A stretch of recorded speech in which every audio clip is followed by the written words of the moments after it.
Welcome to the 11th video in our worship guitar mastery series. In this video, we're going to be exploring the world of octave playing along with polyrhythms to create some cool sounding guitar parts. We'll start off by learning how to play ascending octaves. We'll be mapping out the triad chord tones across the neck, and this will give you a deeper understanding of how you can navigate the fretboard and create some interesting melodic parts using octaves. And we'll be supercharging these basic octaves using a polyrhythmic rhythm to amp things up and to give that part some extra energy and punch. Now, by the end of this video, you'll have a new tool in your guitar playing arsenal. You'll be able to create dynamic parts and interesting worship guitar lines across the whole neck using octaves and polyrhythms. And as always, you can grab the tab and track bundle by clicking the link in the video description so you can follow along and practice at your own pace as you take your worship guitar playing to the next level. So grab your guitar and let's dig in.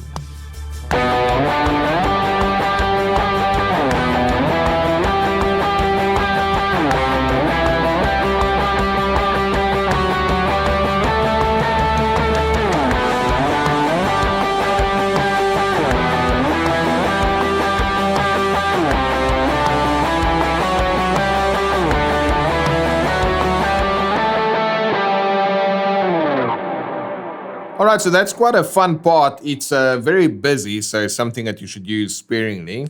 But what I like about it is we are using octaves, which is a really great sound on the guitar. I'm using octaves strategically by outlining the notes of the chords. So I'm going 2, 5, 10. And the notes I'm playing is B, D, and G. So those notes B, D, G, B, D, G, B, D, G, just spells out my G major triad across the neck. So that's why I'm playing 2, 5, 10. We'll cover the rhythm shortly. Then when I went to E minor, I played 2, 7, 10. And why is that? Well, that is B, E, G, B, E, G, B, E, G, which is an E minor triad. So I'm not doing any rocket science as it relates to my choice of notes. I'm simply using octaves to outline the triad, and I'm playing it with a polyrhythmic rhythm pattern, which I'll show you shortly. Now over the C, I went 3, 7, 10. Why? Because C, E, G, C, E, G, C, E, G. Those are the notes of a C major triad. So I'm outlining G, 2, 5, 10. I'm outlining E minor, 2, 7, 10. I'm outlining C major, 3, 7, 10. And then for D, slight variation, 9, 10, 12. So I'm going from the third of D to the fourth to the fifth. So just for a bit of variation, because it would have sounded a bit predictable if I also mapped out the triads in exactly the same way that I did for G, E minor, and C. So in this case, 9, 10, 12. So all my notes together, 2, 5, 10 for G, 2, 7, 10 for E minor, 3, 7, 10 for C, 9, 10, 12 for D. And then on the repeat, almost exactly the same, 2, 5, 10 for G, 2, 7, 10 for E minor, and then I started on the root note for C, and I just went 3, 5, 7, 9, 10 for the C. So I just ascended up the G major scale. That basically gave me that sharp 4 sound again over the C. And when we went to the D, I went 5, 7, 9, 10, 12. So it just kind of gave me that building pattern. So I'll play it for you slowly. Everything I've just shown you. Map out the G chord, E minor, C, 9, 9, 10, 12 for the D.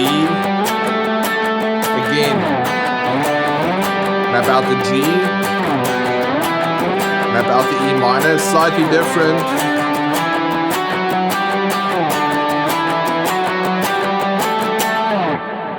So that's the kind of thing you would, similar ideas you'll hear in an orchestra when they try and build up to a crescendo.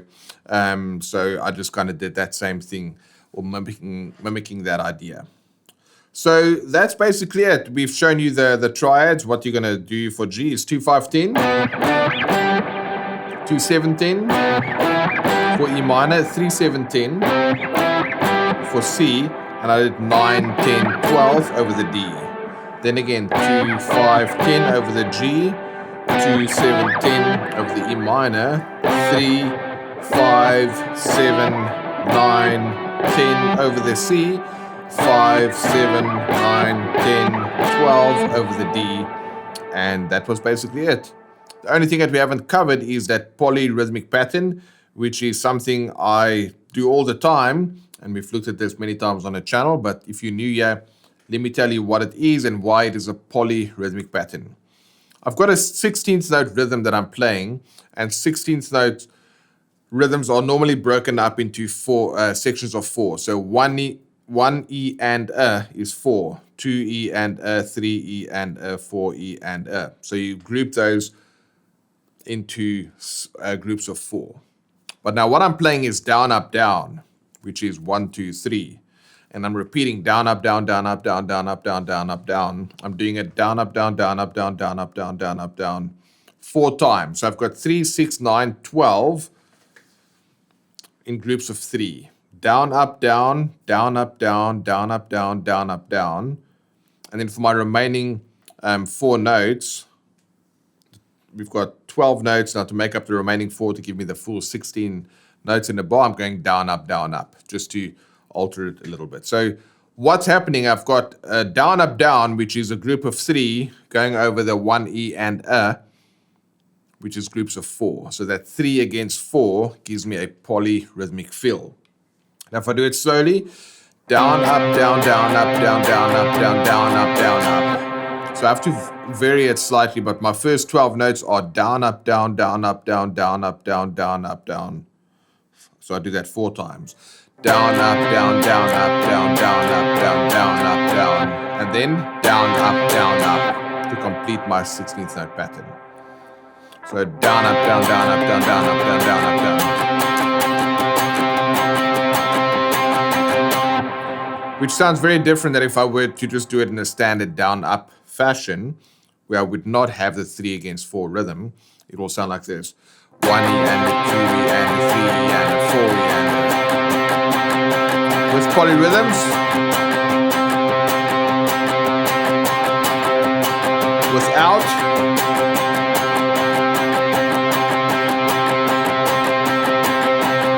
with,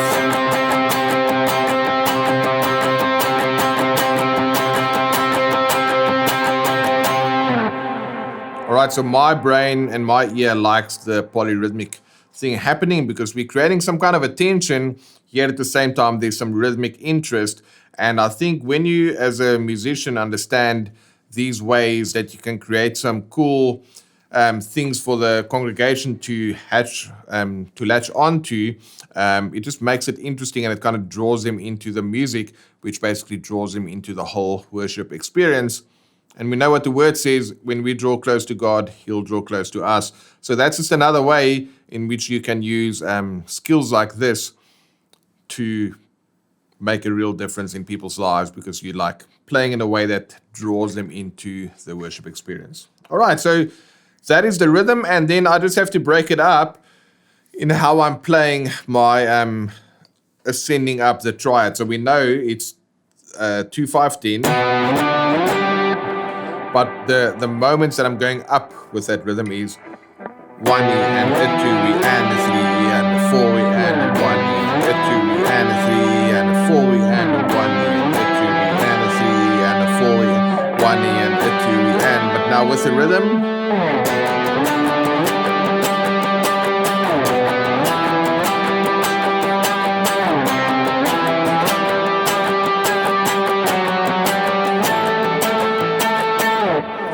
Now the other thing that I'm adding in there is just like slight yanking the strings down with my first and... You don't want to do that too excessively, but without it, it will sound like this. With it, it sounds like this. So just a little bit of accenting the note. Obviously, check what the moment calls for. You don't want to be too expressive and too excessive if it's like a moment that doesn't call for that. And that's where your judgment as a musician will come into play to see what is right for the moment. All right, that is simply that part. There was so much going on, we didn't actually double that with anything else. We just decided, okay, great, let's just feature that as one part. But you can go and experiment. You don't have to play this as an octave. You can go...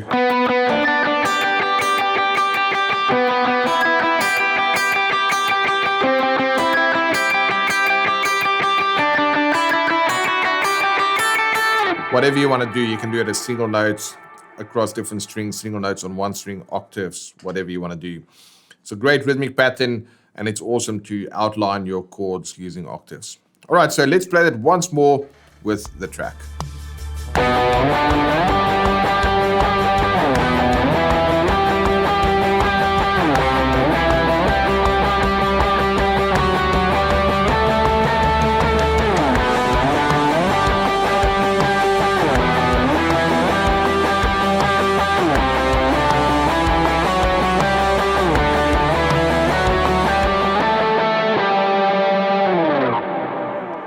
Now, as you finish watching this video, don't forget that you can grab the tabs and the tracks and get access to our special interactive videos featuring animated tabs and fretboards. All the videos in this bundle are powered with the SoundSize technology in our Worship Guitar Skills Academy, and these living sheet music resources will really take your practice routine to the next level and make it way more effective.